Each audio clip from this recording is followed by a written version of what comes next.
Université juive par les ondes, une série d'émissions consacrée à l'histoire de la langue hébraïque en compagnie de Mireille Adas-Lebel, docteur d'État en histoire ancienne, directeur de la section hébraïque à l'INALCO. Mireille Adas-Lebel, bonjour. Bonjour.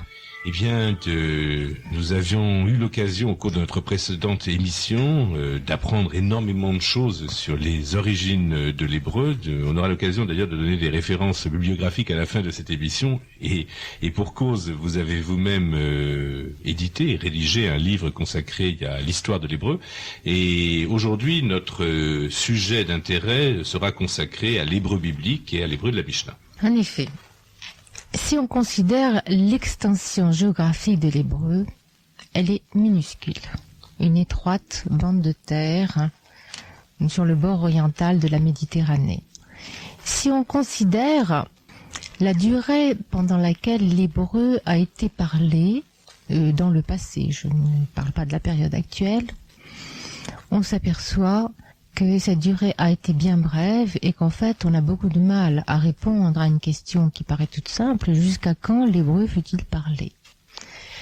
Donc, qu'est-ce qui fait l'importance de l'hébreu? Bien entendu, c'est que l'hébreu est la langue de la Bible. Je ne l'apprendrai à personne. C'est à la Bible que l'hébreu doit sa survie dans des conditions invraisemblables où bien d'autres langues auraient péri. La Bible, c'est en fait un ensemble de livres.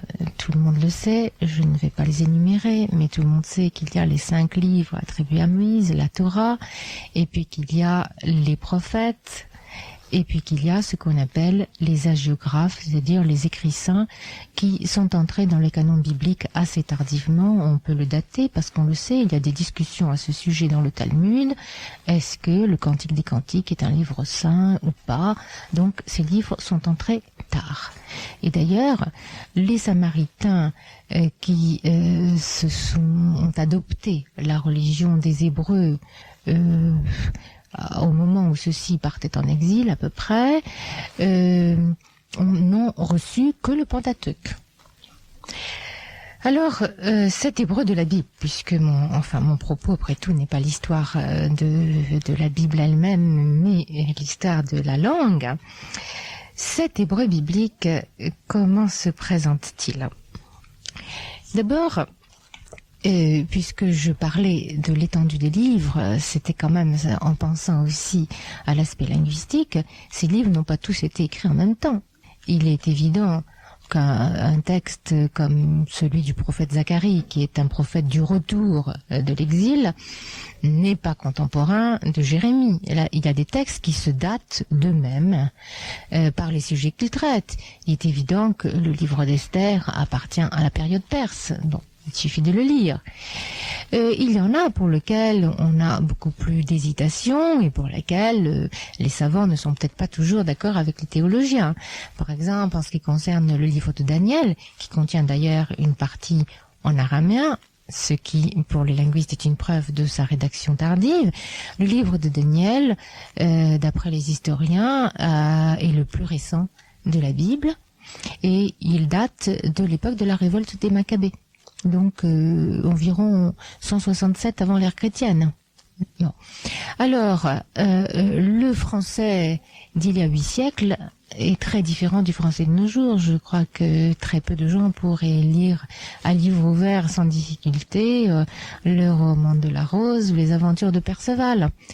On peut imaginer qu'il y a eu une évolution semblable à l'intérieur des livres bibliques. Non seulement on peut l'imaginer, mais on peut le prouver également.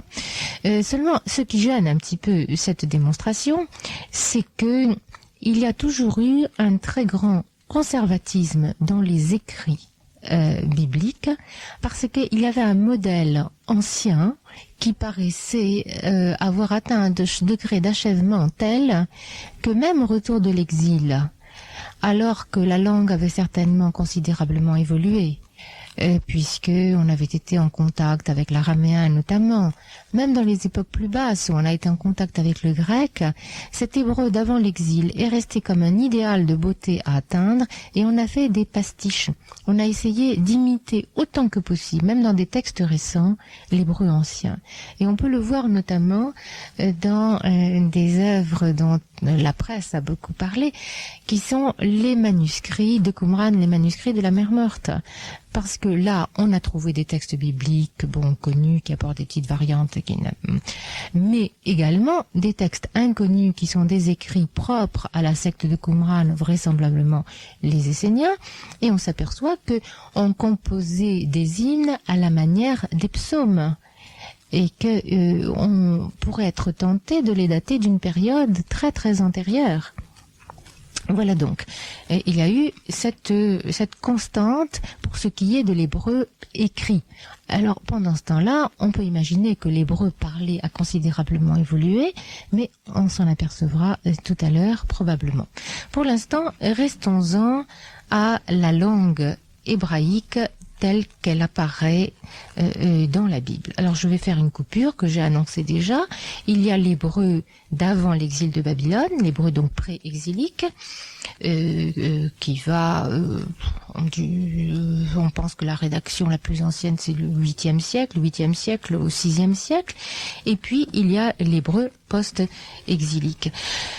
Là, il y a beaucoup de textes poétiques également, de la vie le plus répandu. Les textes poétiques sont les plus anciens de l'humanité. On a toujours commencé à chanter.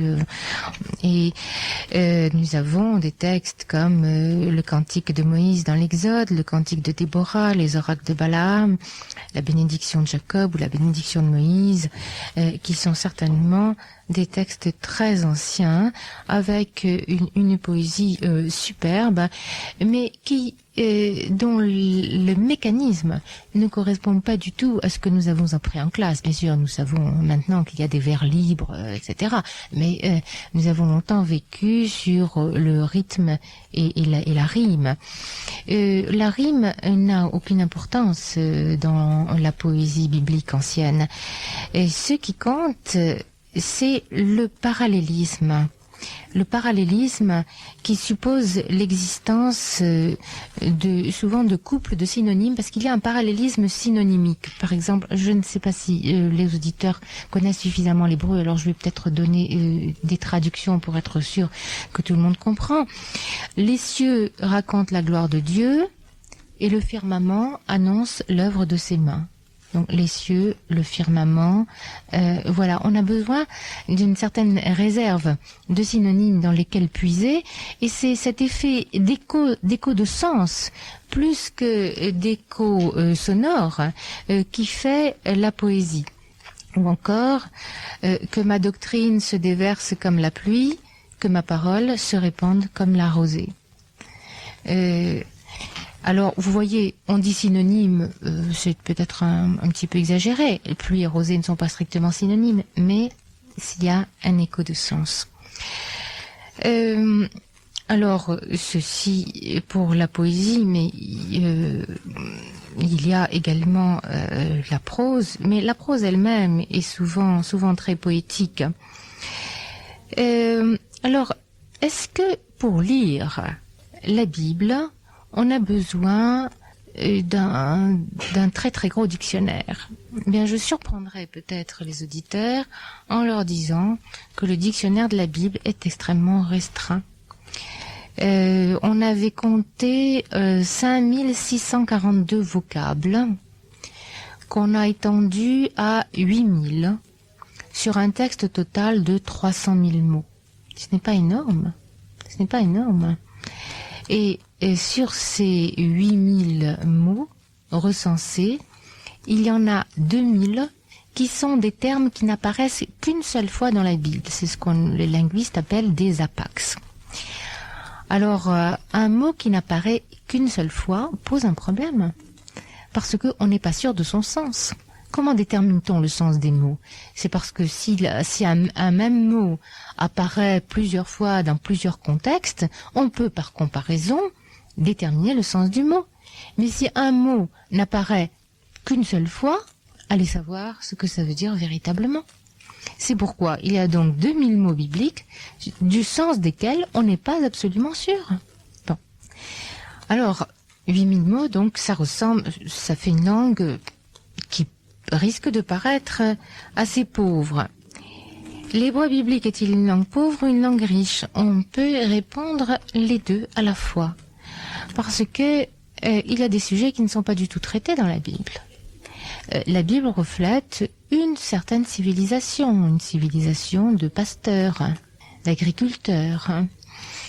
Et il y a très peu de textes abstraits dans la Bible. Alors, on ne sera pas étonné de voir que certains domaines sont particulièrement couverts et que d'autres sont absents. Par exemple, puisque je vous disais que c'est une population d'agriculteurs ou de gens qui sont en contact avec la nature, eh ben, on ne sera pas étonné de voir qu'il y a beaucoup de mots pour désigner le désert. C'est l'obsession. Les épineux aussi. Il y a beaucoup d'orties, de ronces de toutes sortes. Il y a différentes sortes de sauterelles. Il y avait beaucoup de lions à l'époque. Et il y avait des mots différents pour nommer les lions de tous âges et de toute espèce. Donc voilà des domaines qui étaient très bien couverts. Le domaine moral aussi, parce que quand même il ne faut pas oublier qu'il y a une dimension morale très importante dans le message biblique et chez les prophètes. Donc tout ce qui est faute, repentance, espoir en Dieu, etc. Vous allez trouver beaucoup de synonymes. Et puis vous serez en peine pour nommer bien d'autres choses auxquelles je ne pense pas. Mais vous savez que dès l'époque pré-exilique, il y a eu des divisions politiques entre le royaume de Juda au sud, à la mort de Salomon, et le royaume d'Israël au nord. Alors on s'est demandé s'il y avait une différence linguistique qui s'était établie entre le royaume de Juda et le royaume d'Israël. On ne peut pas l'affirmer avec certitude. On a découvert quelques documents à Samarie, donc dans le royaume d'Israël, qui semblent laisser entendre qu'il y avait effectivement quelques différences. Toujours est-il que la littérature biblique telle que nous l'avons reflète la langue de la Judée. C'est clair. On parle très peu d'ailleurs des problèmes de communication, de langage dans la Bible, mais il y a quelques indications qui sont très intéressantes. Je vais les rappeler très rapidement. Lorsque Jacob se rend chez Laban, il conclut un pacte au moment où ils se séparent, et l'un d'eux entasse un monceau de pierre, qui est le monceau du témoignage. Jacob l'appelle Galaed, et Laban l'appelle en araméen Yegar Saaduta. Donc on a conscience qu'il y a une différence de langage entre l'ouest et l'est. Lorsque Joseph reçoit ses frères, il fait semblant de ne pas comprendre leur langue, et on vous dit qu'il y a un interprète qui était entre eux. Pour la question des dialectes à proprement parler, nous avons un témoignage très intéressant dans les Juges, puisqu'il y a une guerre intestine, hélas, et qui se place au nord du pays. Et c'est la tribu d'Éphraïm, apparemment, ne savait pas prononcer le che.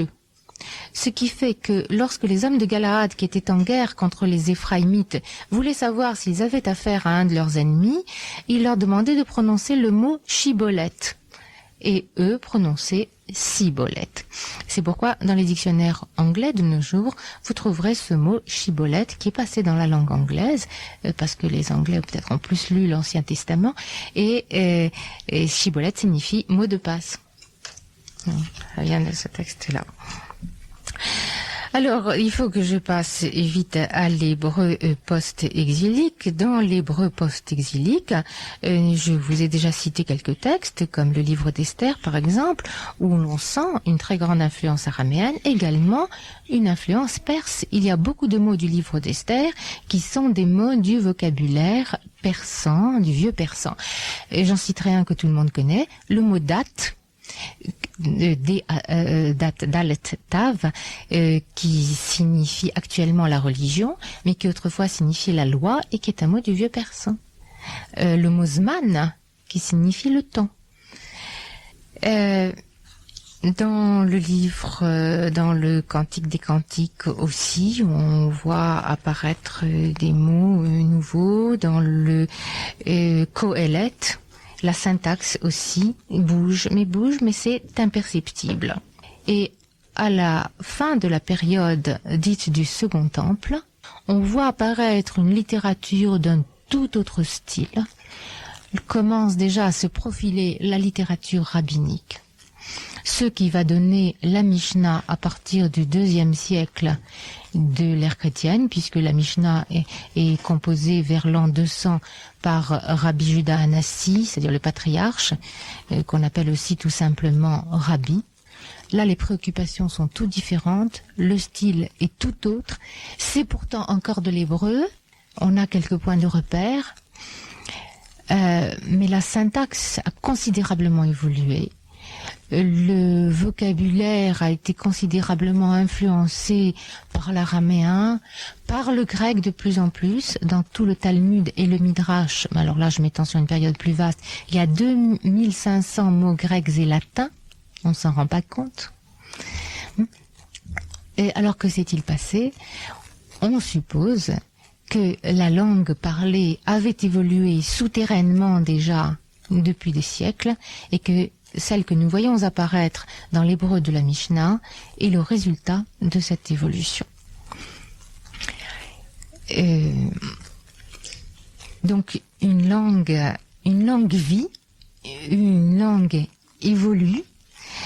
C'est le cas de cette langue de la Mishnah maintenant qui constitue comme une sorte de nouvelle couche de l'hébreu, au point qu'on s'est même demandé au siècle dernier si on pouvait encore appeler cela de l'hébreu. De nos jours, on n'en doute plus. On pense qu'il s'agit de l'hébreu donc tel qu'il était pratiqué jusqu'au IIe siècle, parce qu'on pense que c'est vers l'époque de Bar Korba, vers 135 environ, ou la fin du IIe siècle, que l'hébreu a vraiment cessé d'être parlé. Et effectivement, je parlais de Bar Korba parce qu'on a retrouvé la correspondance de Bar Korba dans les années 60, et on a vu qu'il pouvait s'exprimer en hébreu, en araméen et en grec.